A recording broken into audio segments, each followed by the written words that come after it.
And now it's Deborah Kobylt Live and the Little Italy Podcast. Hi, everybody. Thank you so much for joining us today on Deborah Kobylt Live and our Little Italy podcast.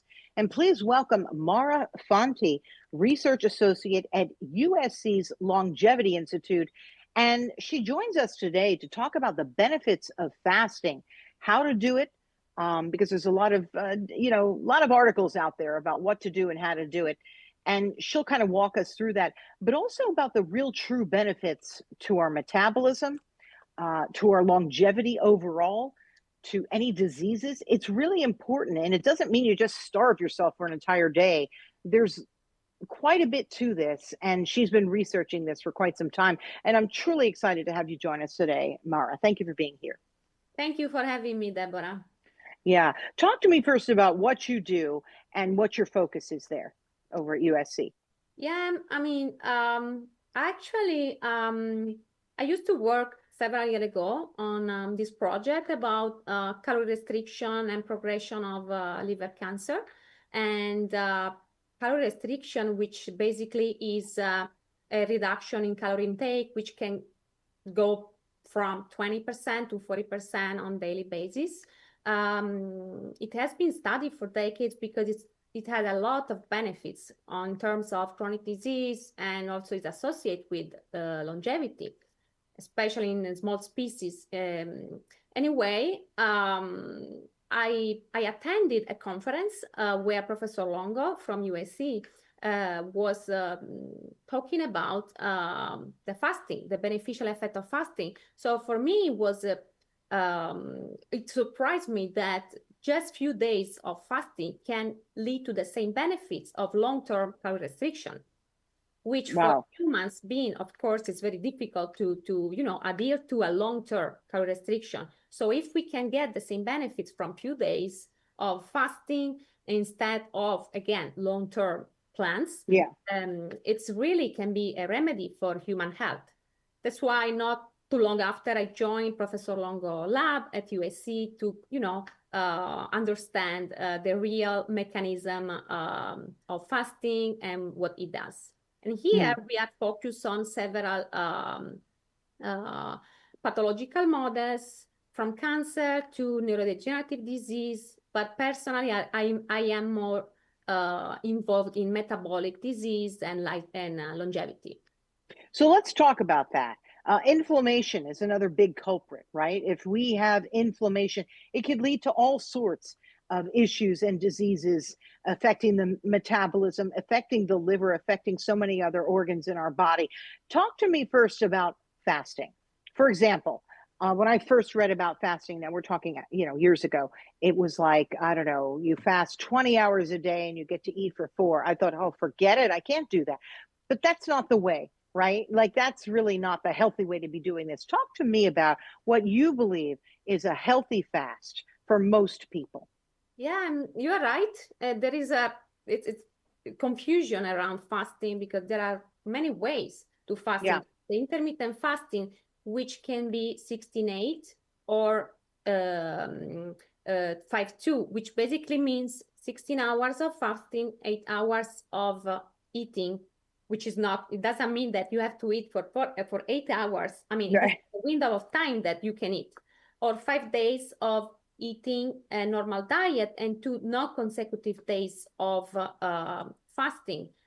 Unfortunately, let's say 16 hours of fasting usually is associated with breakfast keepers, and it's also associated in long term to high risk of all cause of mortality. So fortunately, there are other ways to fast, like the time-restricted eating, which is different. It means that you can fast 12, 14 hours, and the rest of the day you can have a normal diet, which is feasible and easy to be implemented for everybody. And then there is the last one, which is the fasting mimicking diet, which is the plan that Professor Longo developed here at USC, and is actually the plan that we are using, which is a periodic fasting, cyclic, like 5 days of low calorie, low sugar, low protein diet, which actually is not really fasting. You trick your body to think that it's fasting, but it's not. So you keep eating for 5 days, but you can get the same beneficial effect of total fasting, water-only fasting, which is pretty amazing. So there are many ways to fast, and all of them works actually, but some of them can, in long term, bring some, side effect that you want to avoid. So my advice is for someone that want to approach a fasting plan, a fasting program, to start with the time-restricted eating, 12, 14 hours of fasting, or the fasting mimicking diet.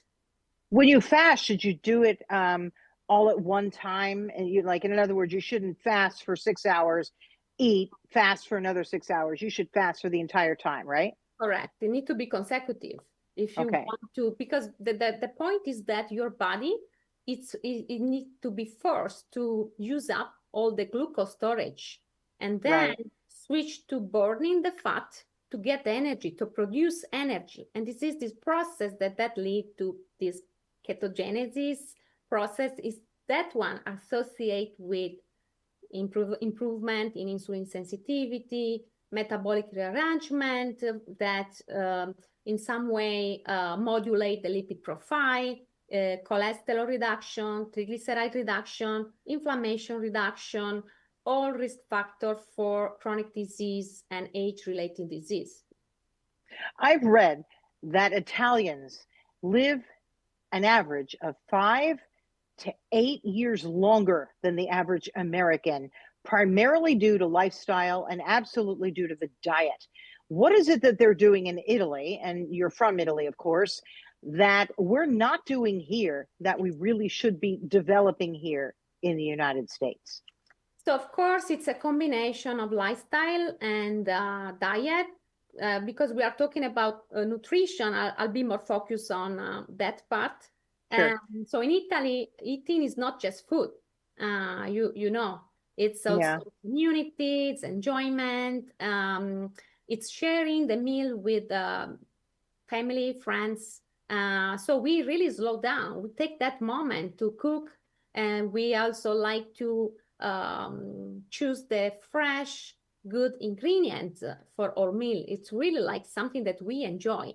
I feel like here in the US, it's more rushed, on the go, and heavily influenced by ultra-processed food. Yeah. Because sometimes they are cheaper, and people tend to favor them also for this reason, unfortunately. So the Italian diet, which is, of course, a Mediterranean diet, it's rich in vegetables, legumes, fish, meat also, but it's a balanced diet. But what makes also difference, I think, is the olive oil, which is good fat for your brain and for everything, but it's also rich in polyphenols. And these polyphenols are the ones that are, have anti-inflammation, anti-inflammatory, antioxidant properties. So it's a combination of food and lifestyle around, eating that make the difference, I think, between Americans and Italians. Talk to me about inflammation. It's a big buzzword that I remember hearing growing up, and I'm thinking, what is this inflammation? How do you get inflammation, and how can we get inflammation out of our bodies? So inflammation still in nutrition, in the nutrition world, is induced, unfortunately, by the same high calorie dense food, ultra processed food, from sugar, for example, saturated fat, are also pro-inflammatory food. And unfortunately, the liver, which is the metabolic powerhouse of our body, eventually is the liver that process all the nutrients that we get from our diets.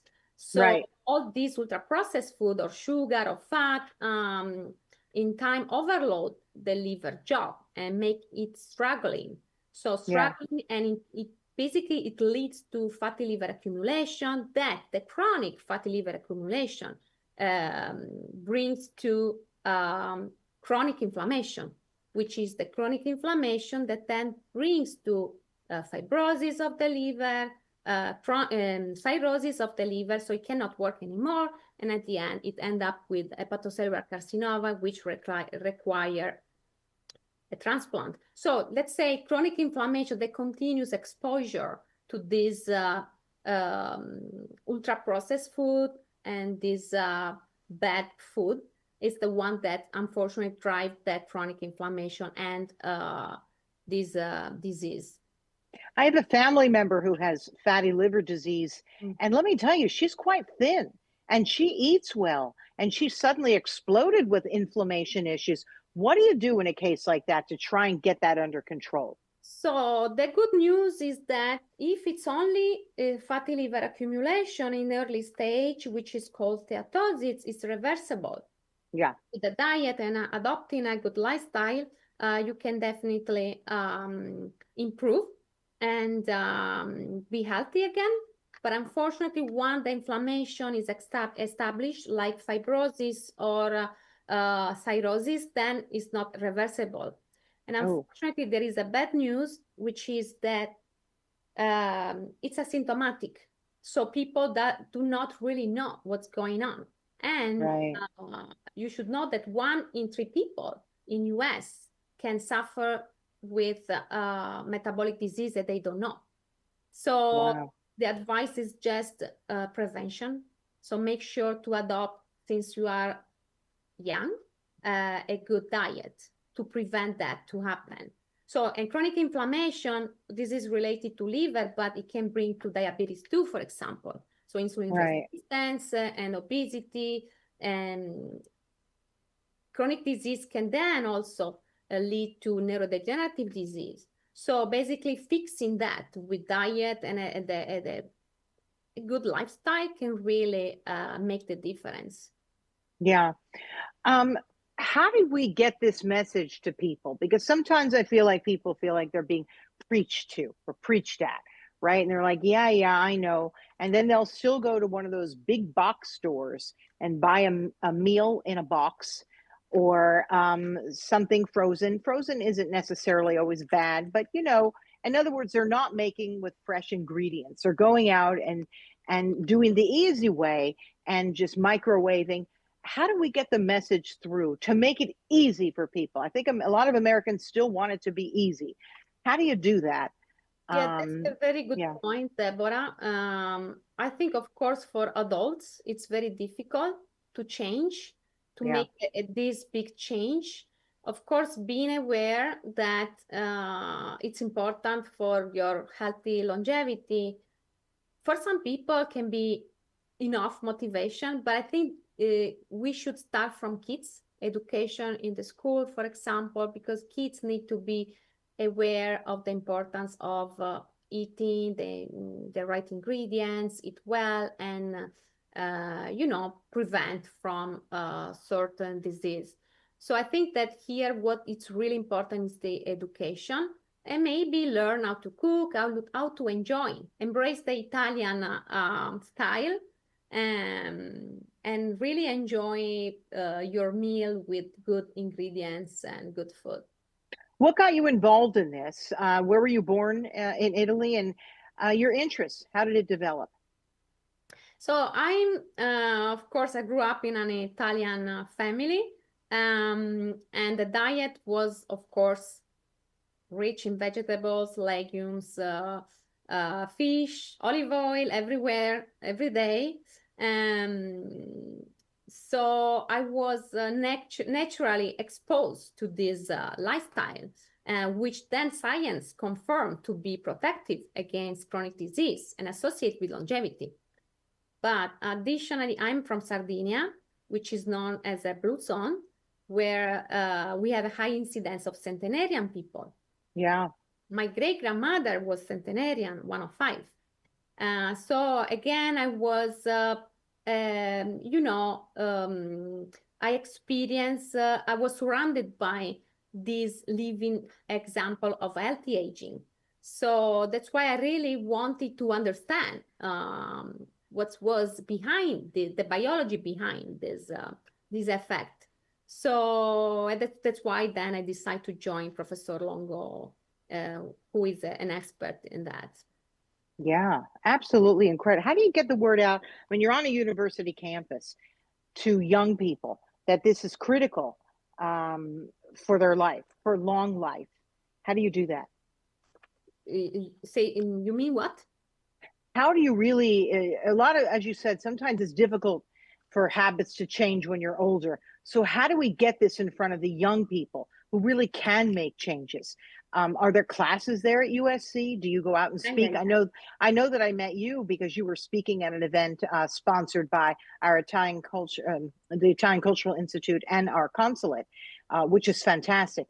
Do you go out and speak a lot, quite a bit, to younger people?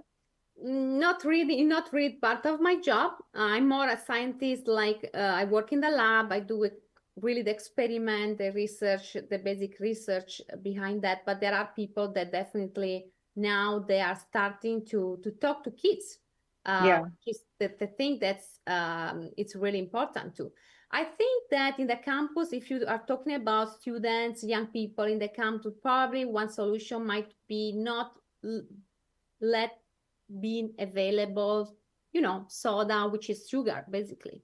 yeah, So in fact, I think that replacement or replace the soda or this drink with water can be one of the solution. Or for example, I was surprised moving from Italy here, the amount of choice of dressing. For example, in Italy, we have olive oil and vinaigrette. That's it. that's it. Here, you can choose any kind of dressing, which is unfortunately high calorie dense and rich in fat and sometimes sugar too. So this is a second thing that you can do. Avoid. I would tell students or young people to try to replace these simple things like soda, for example, number one, because I see them running on the campus all the time with this soda. And Yeah, for me, it's really it's something really different and yeah, experience. So this is the first advice for them. The second, it would be to replace this dressing with olive oil, which is a huge component of the Mediterranean diet. As I mentioned before, for the property of polyphenols as antioxidant and anti-inflammation. So along that, of course, the lifestyle and diet can't do everything by itself. It needs to be combined with exercise and physical activity. Otherwise, it's not enough. yeah. Even just walking up and down the street, I like to say, or if you can't, if you're on a busy street, if you have access to a treadmill, like this really is critical. Like it's not going to happen for us. We have to go out and be proactive and do it too. So that's very, very important. Anything else you want to tell our audience who are interested in getting involved in fasting, but they're a little nervous about how to do it? You want to just give them, you know what, 12 to 14 hours fast, eat, I mean, what would you advise an easy way to ease in to fasting, to helping us to feel better? Yes, the easiest to me is, as you said, approach the time restricted eating. And so try to have 12, 14 hours of fasting. And of course, the rest of the day, make the choice, make a healthy choice of what you want to eat. As I said Yeah, before, replace the soda and um, dressing, for example, with something else. This is one thing. Very easy to do. It's feasible for everybody. So this is the one. The second one is the fasting mimicking diet, which we know that healthy people can do easily 2-3 times per year, 5 days of fasting mimicking diet. And they are amazing. It has been shown, you should know that only 3 cycles of this fasting mimicking diet was capable to reduce the biological age of 2.5 years, which is amazing. oh, So oh, can you believe if you can gain 2.5 healthy years in your life? So it was published last year. It's a recent study, and actually we were very excited about that. There are different ways to approach, but to me, these two are the ones that can work better for everybody. Of course, if you have a pathology, you need to discuss that with your physician, and because sometimes it can be managed in a different way. For example, this fasting mimicking diet plan, there we have several clinical trials that show in diabetes, for example, diabetes 2, 12 cycle of FMD of this diet, we're able to manage and control the glycemic in the blood, the glycemic in the blood, and also reduce the use of medication for the patient. So they can really make the difference in the life of people, both healthy people and with disease. And that's a long time. You mentioned 2.5 years earlier when you were talking. That alone, if people hear this, imagine you're doing this every year. Gosh, you're going to live to over 100 people. So please, at least try and see if we can incorporate this into our life. It's once you start, right? It's like anything. Once you start and you get accustomed to it, it's really not that difficult, is what I like to say. And I have something else. Pack your food if you can, because I know sometimes I'm on the run and I go to purchase some food, and gosh, still in our country, it's usually in a box and it's pre-packaged. So if at all possible, package and bring your own food to work, on an airplane, or anything else you do. I think that's important too. So you don't get into this habit of always picking up fast food, right? Yeah, that's a very good point. And we as Italian, we actually are used to it. So we like to cook. I cook every day, almost every day, not every day, but I try to cook every day because I like to decide what I want to have. I want to know the ingredient that I use. So this is very, very, very important. That's something that I think Americans should implement. On daily basis. I think also that probably people can think there is too much efforts to do that, which is not. It's talking about fasting mimicking diet, for example, it's only 5 days. After that, of course, during these days, you may feel like low energy, that you really want to eat, but trust me, after 5 days, you really feel great, and it's really worth it. I usually do 2-3 times per year. Wow. I don't know if I'm gonna live 100 like my great grandmother, but definitely I'm trying to. Yeah. Wow, your great grandmother lived to 100, probably because she did this naturally. That's what we do in Italy. And it's important. And I'm so grateful that you're studying this over at USC. Maura Fanti, I'm grateful that you joined us today, research associate at USC Longevity Institute. People try it. And can they reach out to you if they wanted to, more information, or where can they get more information on 5-day fasting? Definitely, they can contact the foundation, Create Foundation, and there are dietitians that can help them to deal with that. Especially nowadays, Deborah, that there are these medications that help to weight loss, like Ozempic, for example. Which is great. It's a great medication. Ozempic is just one of them. They are in this category of GLP-1 receptor agonist. They work very well. Actually, they were developed to treat diabetes too. But at the same time, scientists found out that they were also able to reduce the body weight, for example, and improve cardiovascular disease, which is amazing. But to me, it's good to have these options. But for people that just want to manage the weight and they are just overweight, it's not really necessary, because this kind of medication are still medication and drugs. So they bring also side effects, like gastrointestinal issues, like nausea, for example. But it can be also pancreatitis, or something like in very few cases, blindness. I'm just saying that I don't know if it's worth it if you just want to lose weight to do that. It's Right. way better to adopt a lifestyle that embrace both healthy diet, and physical exercise.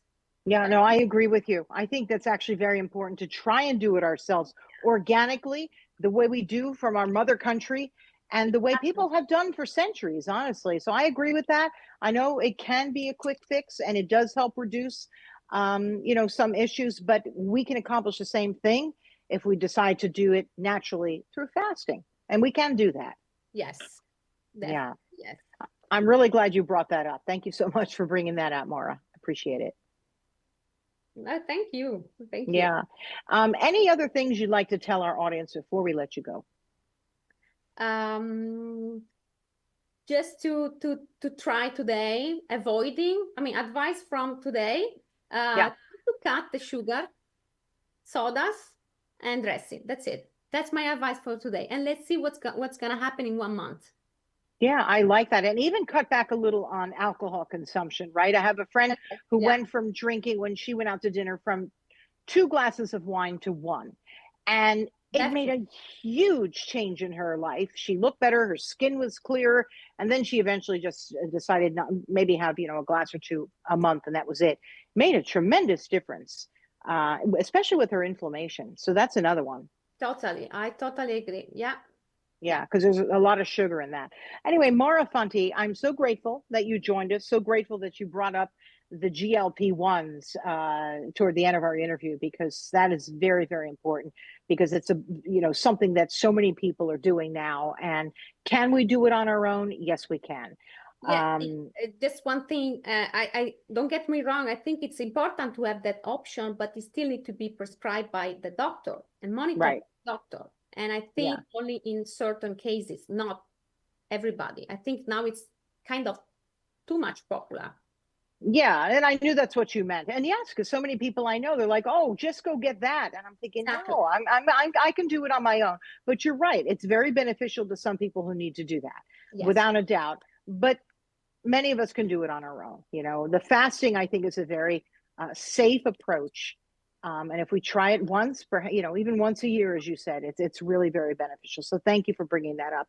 And Maura Fanti, there's a lot more to come from you. You're an associate researcher at USC's Longevity Institute, and I can't wait to see more from you as you continue your career there. So thank you very, very much for joining us. I appreciate it. Thank you very much, Deborah. Yeah, it was a terrific conversation with you. And you can find my conversation with Maura on YouTube, Facebook.